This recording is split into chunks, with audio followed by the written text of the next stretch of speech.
Em seus passos, o que faria Jesus? Capítulo 15. Quem me segue não andará em trevas. O corpo de Lauren foi velado na mansão da família Page. Era uma manhã de domingo e a brisa do início da primavera exalava sobre a cidade o perfume das primeiras flores que podia ser sentido perto do caixão, entrando através de uma das janelas da sala principal. Os sinos da igreja tocavam, e as pessoas que transitavam pela avenida a caminho do culto ficavam curiosas e olhavam para a mansão ao passar por ela, e comentavam sobre os últimos acontecimentos que se precipitaram de forma tão surpreendente e entraram para a história da cidade. Na primeira igreja, Henry Maxwell trazia no rosto as marcas do incidente pelo qual passara. Diante de um enorme grupo de pessoas, falou com uma emoção e um poder que vinham naturalmente das profundas experiências do dia anterior, tanto que os ouvintes sentiram por ele o antigo orgulho por sua retórica emocionante. Mas esse sentimento agora era diferente. No apelo emocionado daquela manhã, havia um tom de tristeza, reprovação e condenação que fez muitos ouvintes se encolherem com autoacusação ou com raiva interior. É que Raymond iniciara o domingo sabendo que os moradores da cidade haviam optado por manter o livre comércio de bebidas alcoólicas. O boato ouvido no retângulo, que dizia que o segundo e o terceiro distritos haviam optado pela proibição da venda, não se confirmou. É fato que a vitória fora obtida por uma minúscula diferença de votos. Mas se tivesse sido esmagadora, as consequências seriam as mesmas. Raymond havia escolhido manter o livre comércio de bebidas alcoólicas durante mais um ano. Os cristãos da cidade achavam-se condenados pelo resultado. Mais de 100 de cristãos professores havia deixado de votar e um número maior ainda tinha votado em favor da liberação. Se todos os membros de igreja em Raymond tivessem votado contra os bares, eles teriam sido condenados à ilegalidade em vez de serem coroados reis do município. É isso que há anos acontecia em Raymond. Os bares reinavam absolutos. Ninguém negava o fato. O que faria Jesus? E aquela mulher que havia sido brutalmente abatida pela mão da própria pessoa que ajudara a arruinar sua vida neste mundo. Por acaso a sequência lógica do pernicioso sistema que liberava a venda de bebidas não faria com que no dia seguinte e por mais um ano se abrissem as portas do próprio local que a recebera tantas vezes e colaborara para a sua degradação, o mesmo local onde fora atirada a garrafa que lhe acertou a cabeça? E tudo estaria dentro da lei que os cristãos de Raymond tinham ajudado a manter com o voto. O que impediria que a vida de mais 100 de Laurens fosse arruinada antes que o ano chegasse ao seu fim sangrento? Foram essas as palavras que, com uma voz trêmula e marcada pela angústia, Henry Maxwell extravasou diante do povo de sua igreja naquela manhã de domingo. Enquanto ele falava, homens e mulheres choravam. O diretor Marsh estava ali sentado, mas já não se podia ver sua figura imponente, firme, vistosa e autoconfiante. Com a cabeça baixa sobre o peito, as lágrimas corriam-lhe pelas faces, sem se importar com o fato de que nunca havia exteriorizado alguma emoção num culto público. Edward Norman, sentado ali perto, mantinha a cabeça erguida, mas seus lábios tremiam de emoção enquanto ele apoiava a mão no encosto do banco da frente com um sentimento que agravava seu conhecimento da verdade, conforme havia falado Maxwell. Naquela semana, ninguém mais que Norman havia se esforçado para influenciar a opinião pública. O pensamento de que a consciência cristã havia sido despertada tarde demais ou de forma muito tímida aumentava o peso da culpa no coração daquele editor. E se há muito mais tempo ele tivesse começado a agir conforme Jesus agiria? Quem saberia dizer o que já teria sido alcançado àquela altura? E lá na galeria, onde ficava o conjunto coral, Rachel Winslow, com a cabeça curvada, olhando para o gradil de carvalho lá embaixo, deu vazão a um sentimento que ela ainda não havia permitido dominá-la, mas que a fazia sentir-se tão incapaz que quando Maxwell terminou e ela tentou cantar o solo de encerramento após a oração, sua voz falhou e pela primeira vez na vida foi obrigada a sentar-se aos prantos, impossibilitada de continuar.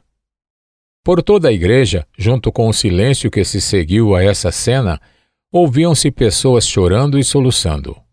Quando havia a primeira igreja se submetido a um batismo de lágrimas como esse?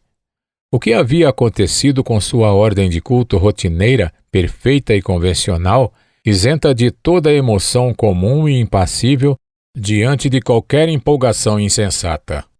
Nos últimos dias, as mais profundas convicções das pessoas haviam sido abaladas por viverem tanto tempo com sentimentos superficiais, quase se esqueceram das águas da vida mais profundas. Agora que haviam saído da superficialidade, as pessoas tinham certeza do que significava ser discípulo. Naquela manhã, Maxwell não pediu que novos voluntários se unissem ao grupo dos que já haviam se comprometido a fazer o que Jesus faria. Quando, porém, toda a congregação havia finalmente saído e ele seguiu para o salão social, não foi necessário mais que uma rápida olhada para que notasse que o grupo havia crescido muito. A reunião foi marcada por afeto e pela presença do Espírito. Todos haviam resolvido com muita firmeza que iriam dar início a uma guerra contra o poder da bebida em Raymond, a fim de acabar para sempre com seu reinado. Desde o primeiro domingo, quando os voluntários se comprometeram a fazer o que Jesus faria, as reuniões haviam sido marcadas por impulsos e impressões distintas. Naquela manhã, toda a energia dos presentes parecia estar dirigida a esse grande propósito. Foi uma reunião cheia de orações de contrição, de confissão e de intenso anseio por uma cidade melhor e renovada. E o clamor por livramento contra a bebida e contra sua terrível maldição predominou durante todo o tempo em que estiveram reunidos. Se a primeira igreja fora profundamente sacudida pelos eventos da semana, o retângulo também se sentia inexplicavelmente tocado à sua maneira. Em si, a morte de Lauren não era um fato tão importante, mas sua amizade recente com pessoas de fora do retângulo a havia colocado numa posição de destaque, cercando sua morte de uma importância mais do que normal. Todos no retângulo sabiam que o corpo de Lauren estava sendo velado na mansão da família Page. Relatos exagerados sobre o luxo do caixão já haviam fornecido combustível para fofocas. O retângulo estava num clima de curiosidade extrema acerca dos detalhes do velório e do funeral. Seria uma cerimônia aberta ao público? O que a senhorita Page pretendia fazer? Nem com todo esse distanciamento pessoal, os moradores do retângulo já se haviam associados com a aristocracia da cidade. Quase não havia oportunidades para que isso acontecesse. Gray e a esposa eram abordados por pessoas que queriam saber o que os amigos e conhecidos de Lauren iriam fazer para prestar-lhe suas últimas homenagens. Ela conhecia muita gente e muitos dos recém-convertidos estavam entre seus amigos. E foi na tarde de segunda-feira que, na tenda, realizou-se o culto fúnebre de Lauren diante de um público enorme que lotou o lugar. Gray havia ido à casa de Virginia e, depois de falar com ela e com Maxwell, fez os preparativos para a cerimônia. Nunca gostei de cerimônias fúnebres muito grandiosas, disse Gray, cuja simplicidade de caráter era um de seus pontos fortes. Mas as pobres criaturas que conheciam Lauren pediram com tanta sinceridade que não me é possível negar-lhes a oportunidade de prestar a ela essa singela homenagem. Qual sua opinião, Sr. Maxwell? Farei o que o senhor disser. Sei que o que for decidido pelo senhor e pela senhorita Page será o melhor. Penso o mesmo que o senhor, respondeu Maxwell. Em muitas ocasiões, tenho me exposto ao que algumas vezes parece se transformar em exibição. Mas a situação agora é outra. O povo do retângulo não viria até aqui para participar do culto. Acho que o mais justo é permitir que participem da cerimônia na tenda. Que acha, senhorita Virginia? Sim, pobre alma. Ela deu a vida por mim, e só depois é que fiquei sabendo disso. É claro que não iremos fazer do culto uma ocasião para exibição. Vamos fazer a vontade dos amigos dela. Não vejo nenhum mal nisso. Então, tudo foi preparado, ainda que com alguma dificuldade, para que o culto fúnebre se realizasse na tenda. Virginia com seu tio e Rowling, acompanhada por Maxwell, Rachel e Marsh, além do quarteto da primeira igreja, dirigiram-se à tenda e testemunharam uma das coisas insólitas da vida. Naquela tarde, estava de passagem por Raymond, o correspondente de um jornal. Dirigia-se a um congresso de jornalismo numa cidade vizinha, mas ficou sabendo do culto na tenda e foi até lá. A descrição que ele fez de tudo o que viu foi tão viva que conquistou a atenção de muitos leitores no dia seguinte. Um trecho de seu texto pertence a esta parte da história de Raymond. Aspas. Na tarde de hoje, foi realizado um culto fúnebre incomum e muito peculiar na tenda de um evangelista, o reverendo John Gray, num bairro muito pobre conhecido como Retângulo. O motivo foi o assassinato de uma moça durante um motim na noite do último sábado, dia de eleição. Aparentemente, ela havia se convertido durante as reuniões do evangelista e foi morta ao voltar de uma dessas reuniões junto com outros convertidos e com alguns amigos. A moça era uma bêbada que vivia pelas ruas. Mesmo assim, o culto da tenda foi impressionante e assemelhou-se a qualquer evento realizado numa igreja de cidade grande pela morte de algum cidadão extremamente distinto. Em primeiro lugar, um conjunto coral bem ensaiado cantou um hino de grande beleza. Na condição de alguém que não mora na cidade, chocou-me ouvir ali vozes que estamos acostumados a encontrar somente em igrejas grandes ou em salas de concerto.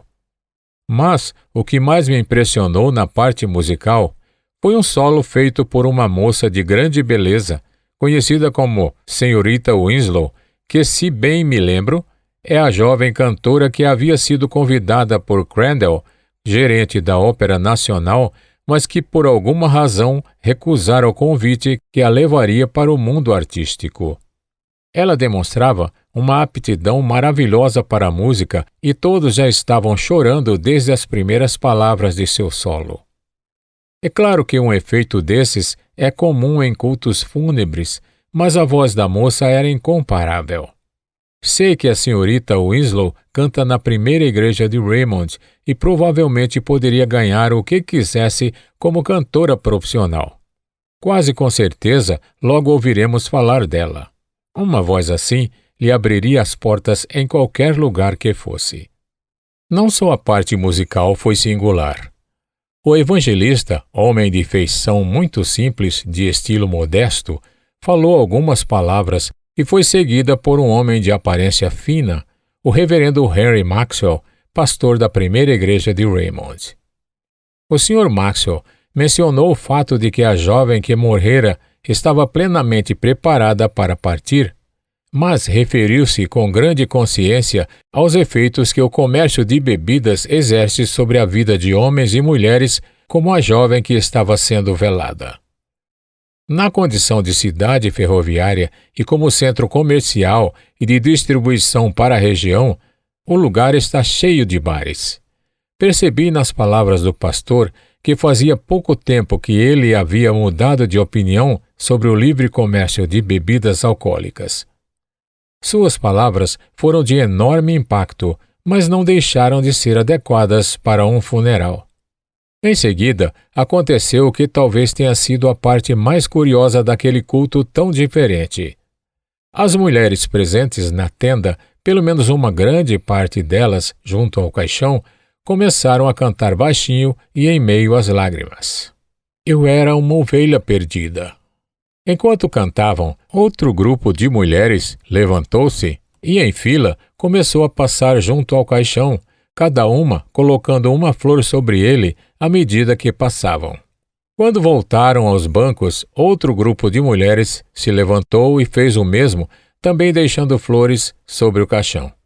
Durante todo o tempo, a música era ouvida com a suavidade de uma chuva que cai em dia de pouco vento. Foi uma das coisas mais singelas e, ao mesmo tempo, mais impressionantes que eu já havia presenciado. As laterais da tenda estavam levantadas. Centenas de pessoas não conseguiram entrar, mas ficaram de pé do lado de fora, silenciosas como a própria morte. Eram pessoas de aparência rude, mas carregavam uma tristeza solenemente maravilhosa. Deviam estar presentes cerca de 100 daquelas mulheres e fui informado de que muitas se converteram em reuniões recentes. O efeito da música foi indescritível. Não se ouvia nenhuma voz de homem. Eram vozes femininas tão suaves e mesmo assim tão distintas que o efeito foi extraordinário. O culto foi encerrado com outro solo da senhorita Winslow, que cantou 99 ovelhas. Então o evangelista pediu a todos que curvassem a cabeça em oração. Para não perder o meu trem, fui obrigado a sair durante a oração. A última cena que vi foi de dentro do trem. Uma grande multidão que saía da tenda e acompanhava o caixão, que era carregado por 6 mulheres. Fazia muito tempo que eu não via um quadro desses em nossa prosaica república. Fecha aspas. Se o funeral de Lauren impressionou tanto alguém que simplesmente estava de passagem, não é difícil imaginar os profundos sentimentos dos que estiveram ligados a ela de modo tão pessoal, tanto na vida quanto na morte. Nunca o retângulo havia sido tão profundamente tocado como aquele dia diante do corpo de Lauren no caixão.